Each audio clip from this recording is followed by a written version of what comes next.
Irish Yogurt's Clonakilty. Try a spoonful of delicious. Well, Eunice Power's a kitchen. Eunice, how are you keeping? Fabulous. Look, I like the sound of this, Eunice. It's I won't lie great. to you. We've got a bit of passion for St. Patrick's Day. Or Mother's Day. Mother's Day Sunday, Mother's Day Patrick's Sunday, yeah, let's not forget the mothers. So what I'm making is a panna cotta. I'm using some of this lovely mango and passion fruit yogurt from Irish Yogurts, some cream, and I'm going to put some extra passion fruit in it as well. Extra passion for you, Dahi. Thank you very much, Eunice. Finally, bit of respect around here. Blonde Tracy laughing over there. Anyway, so I'm just going to scoop it. I've got two passion fruits here, two passion fruits. I've cut them in half, and I'm scooping the seeds in here because I'm going to just separate them out. You don't have to. You could put the seeds in, but the fear is they may sink to the bottom, which I don't think you'd like. No, we don't want that. No, we don't want that. We don't want that. Look, and now these are really nice and sweet, and I'm not actually using any extra sugar in the panna cotta itself, which is quite unusual. And Eunice, how do you know if those passion fruits are ready for this now? Do they ripen? They're generally, by the time they get to our shops, they're okay. From far-flung places, they're okay. Now, I'm pouring 250 ml of cream in here because I want to heat it up. Is that just ordinary cream? Ordinary cream, yeah.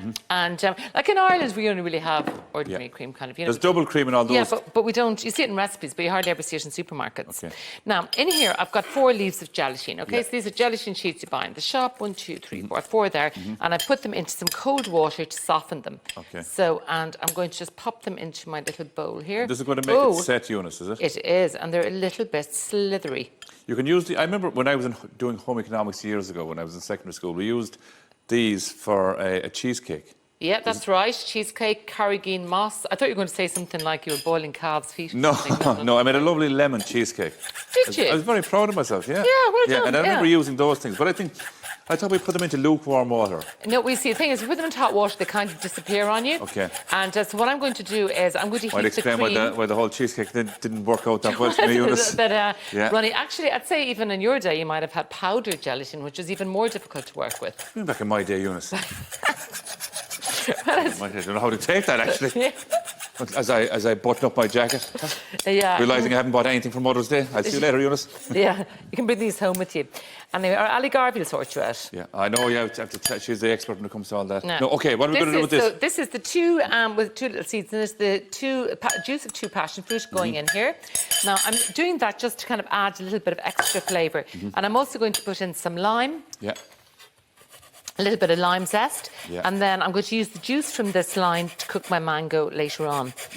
So have you, are you officiating at any St. Patrick's Day parade? I am. I'm working on RT live at 12:15 on St. Patrick's Day. In Dublin? In Dublin, yeah. Excellent. Looking forward to that. Myself, Sarah McInerney, a man called Crossy, and Emer O'Neill.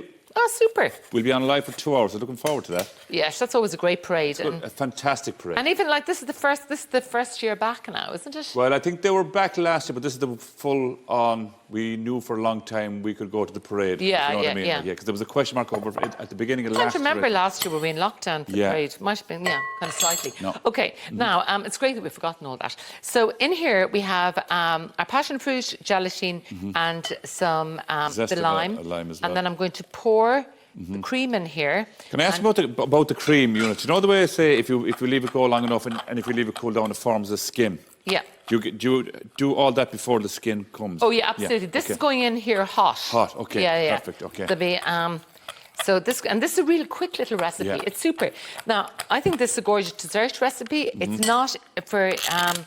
It's not incredibly sweet, which is lovely, because the yogurt has a great flavour itself. We've enhanced it a little bit with the extra passion fruit. Oh, I've seen another little bit of passion fruit juice in there. I don't want to waste any. Don't waste any, Eunice. And then we've got the cream in there, but the topping then is going to be mango, which is really nice with the. And you're putting this cold yogurt onto the hot. Yeah, that's I am. Okay? Yeah, that's fine. So I'm putting about a half a tub in here. Now, again, if you didn't want to put the cream in, you were very kind of, conscious of not having too much cream in your diet, you could do the whole lot without the cream. Without the cream, yeah. And would you heat up the yogurt? No. You'd heat up. You could heat up a little bit of the yogurt, only a little bit of it, and I'm just going to pour that into my little jug here on the side, and I'm going to let that cool down for 2 seconds. Yeah. And meanwhile, I'm going to pop my pan on here, and I'm using the juice of a lime. Okay, it's about a tablespoon of juice. Oh, what's happened here? A tablespoon of juice, and then a little dessert spoon of sugar. Not even, just a tiny bit of sugar. And then I'm going to just leave that simmer a little bit with some mango. So I've used frozen chopped up mango, okay? Yeah, and I'm going to just let simmer away there. Could you put them in if they were frozen, Eunice? You could, yeah. You can, yeah? You could, but just very, very gentle heat. Okay. Because it might take, because you don't want them to stick to the bottom. Because when they defrost, the juice releases, and they're a little bit easier to work with. Okay. Now, so I'm just going to pour this in here.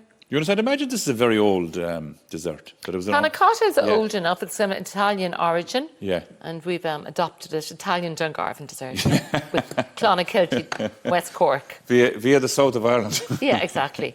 But this is just so nice. And actually, I think that, like when I was making this at home, I was thinking, wouldn't this be lovely in a hotel or B&B as a breakfast? Yeah, as a breakfast. Yeah, it's a breakfast dish because there's no added sugar to it. Yeah. Like, it's a real little gem of a thing, Yeah, I'm with you on that, Eunice, yeah.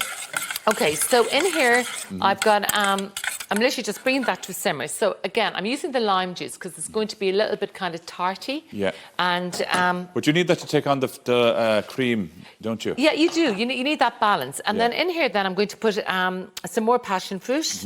My God, there's some Because we couldn't have enough of it. We couldn't have enough of it. And sorry, this is one I did earlier, and I let it cool down because I don't want to put my I don't want to put hot mango on cold.